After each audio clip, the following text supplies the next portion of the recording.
等待起跑时，临近拱门的粉红区因为有阳光照射，纵然当时的气温仅个位数，还算舒服，不会太冷，但后面区域处于阴暗面，想必应该冷乎乎才对。暖场差不多后，时间来到10点30分，随着3、2、1倒数，富士山马拉松2024的17公里环湖赛正式起跑。枪声一响，跑者们的肾上腺素激增，大家直线冲出。从住宿订房、赛事报名、行程规划，大大小小的事情，历经半年时间的准备，终于在这一刻完成海外路跑赛事的梦想。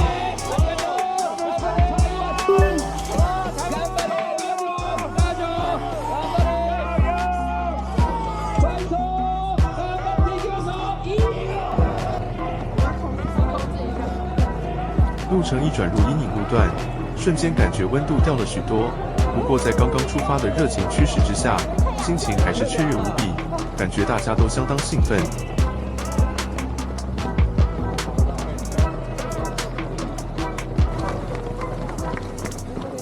还没上河口湖大桥的前1公里，就是跑在湖畔的商店街区，路旁的商家与游客们都给予参与赛事的跑者们热情的鼓励。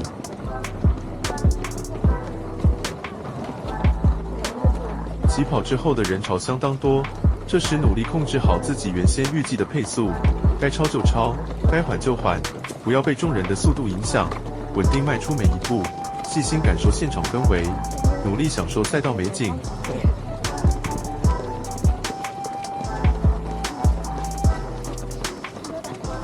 转个弯之后，看到河口湖了，此时开始感受到跑在湖畔的浪漫，再搭配一旁火热的红叶景致。这种美到心坎里的特殊心情，便是参与这场路跑赛事的愿望。没想到现在即已完成。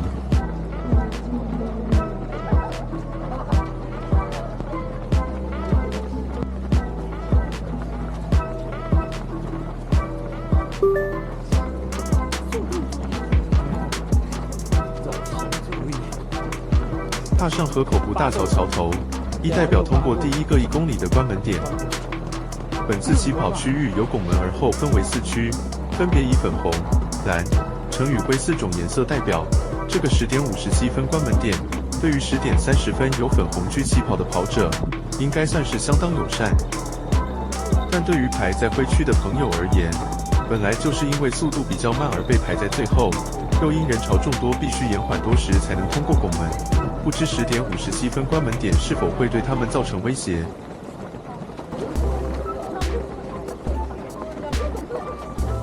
此时白雪罩顶的富士山浮现在赛道后面，若非制作影片回看播放，完全不知美景已呈现眼前。当时只是一直勇往直前，全然忽略山水景致已悄然现身。怪不得有许多人都停下来，直接站到人行道上拍照，原来他们是在与富士山自拍啊！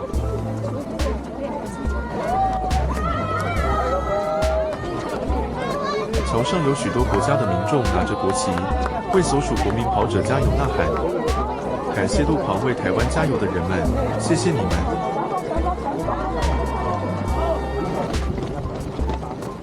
跨过河口湖大桥后转入阴影区，顿时气温瞬时骤降。还好已经跑一小段路了，身体也已渐渐暖和起来。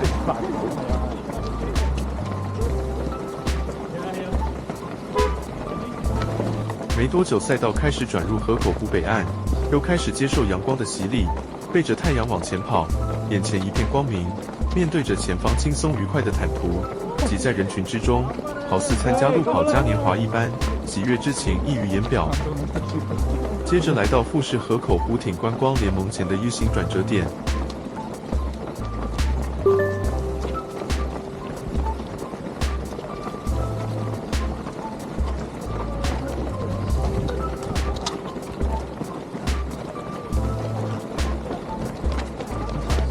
赛道上一来一往，满满的人群之中，拼命注视着对向跑者，想办法努力寻找同行的友人，想要适时给予一个加油的击掌。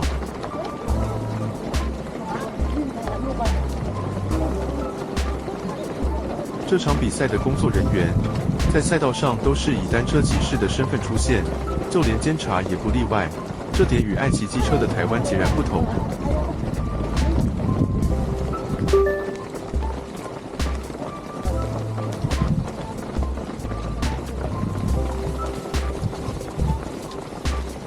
跑至河口湖美术馆前的驻车场时，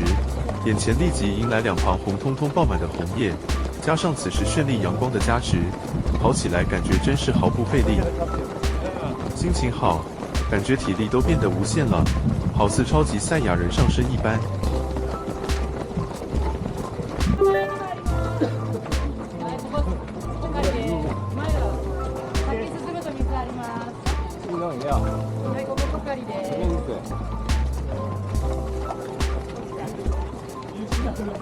来到3.4公里的第一个水站，有水、运动饮料以及各式小点心。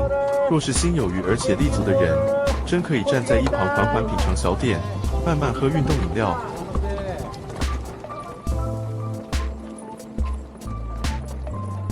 接下来的赛道行程，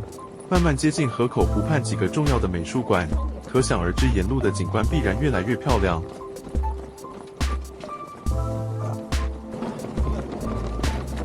街道两旁的红叶真的是红得不像话，有时觉得到底是不是真的？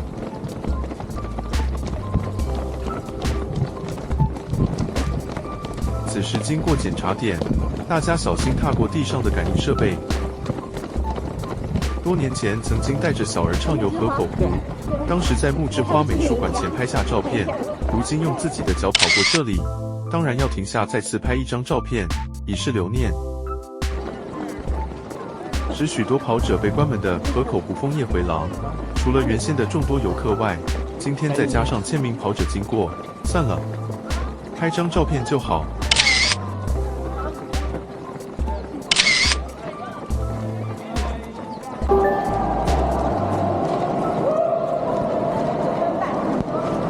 这个17公里赛道上会穿过2个隧道，这是第一个长崎隧道。跑进隧道之后，可以听到许多人的呐喊声，不知是发泄情绪还是抒发情感。跑到这里代表已经跑了5公里。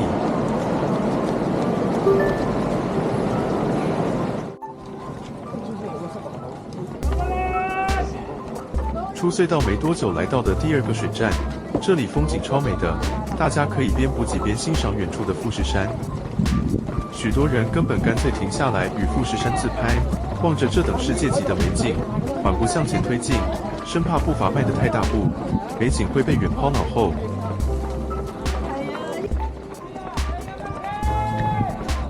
远远就听到非常大的加油声，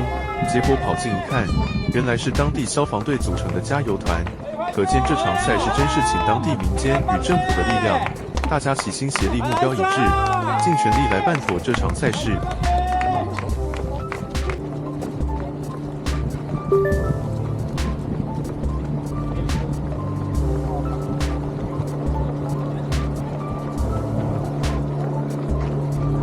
紧接进入几个弯道路段，富士山更是毫无保留地直接呈现眼前，依山傍水，枫红层层的极美景致，广阔又极为深远的无限视野。什么叫做最美赛道？富士山马拉松称第2，应该没人敢称第1吧？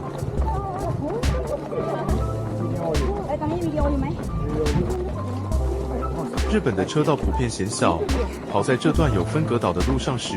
几个人就已占满整个路面，所以这趟旅程开车时都要战战兢兢，尤其是进入小城市双向会车时，更是令人直冒冷汗啊！不过若是用跑的，尤其是在如此自然美景之下，真是怎么跑都不会觉得累，甚至觉得越跑越舒服。巴士，左前方出现巴士，这或许就是日本赛事传说中的幽灵车，在台湾被称之为回收车。这次幽灵车的角色由富士急行来担纲。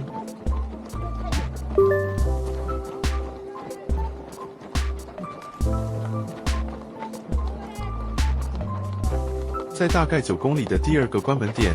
关门点设于四期水产合作社停车场旁，时间限制是12点03分。虽然我们还有蛮充裕的时间，但还是不要大意，继续前行。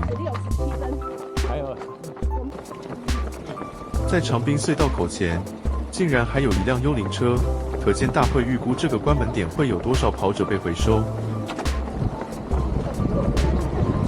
进入隧道是一片黑暗与阴冷，紧邻出口倒是有一种柳暗花明又一村的感觉。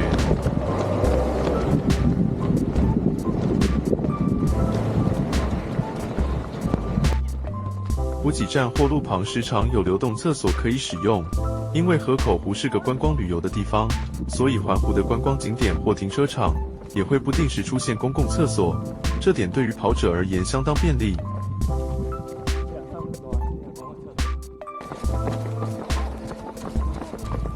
再往前就是全马的中间检查点，之后没多久，全马与环湖的选手就要分开不同路段各奔东西了。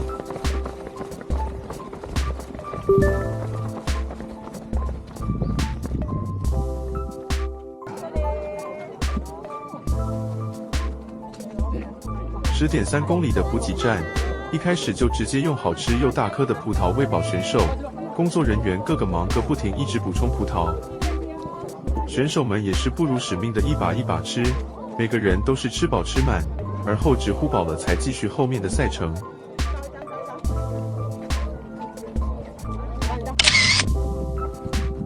吃饱葡萄之后，环湖选手靠左继续绕河口湖跑。全马选手则需靠右跑上坡至西湖环湖。全马选手若是觉得身体不适，想要弃赛又不愿意搭回收车的话，可于此处左转，跑环湖选手的路程。如此赛事成绩不算，但至少应该可以顺利跑回终点，穿越拱门。这个路段左侧又是一大片火红的红叶，跑着跑着不由得又停下来拍照。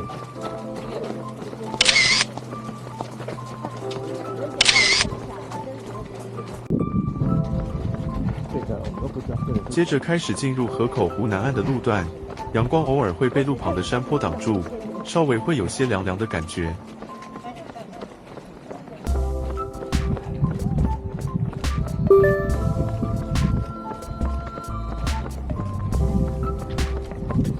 不知不觉跑到环湖赛13公里的第3个关门点，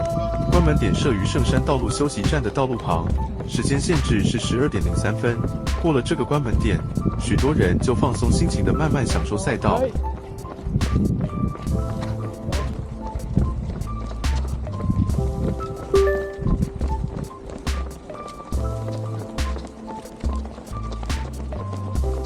紧接着进入河口湖南岸最美的路段，这段靠近富士好景饭店下面的路段，红叶巨木耸立两旁，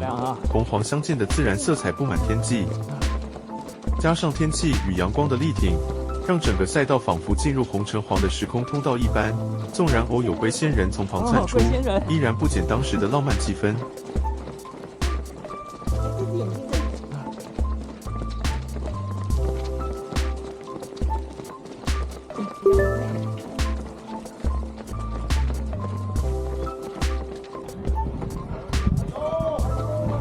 14.1公里这个补给站由日本自卫队负责，自卫队员依序发送大大的黑糖面包，你没听错，真的是大大的黑糖面包，而且这个面包真的蛮好吃，吃过的都说赞。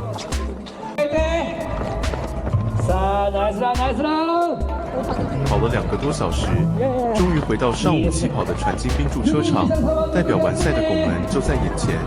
虽然环湖的17公里路程不算长，但顺利回到终点还是挺开心的。紧接着大会摄影师抓住大家向前步行的机会，卖力为大家留下富士山马拉松最英雄式的摄影。再来便是工作人员为完赛者披上富士山马拉松的大毛巾，这种英雄式的披戴方式，无疑给了完赛者无比的荣耀感。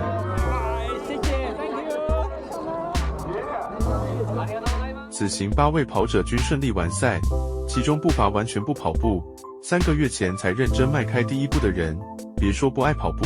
你只是跑错赛事而已。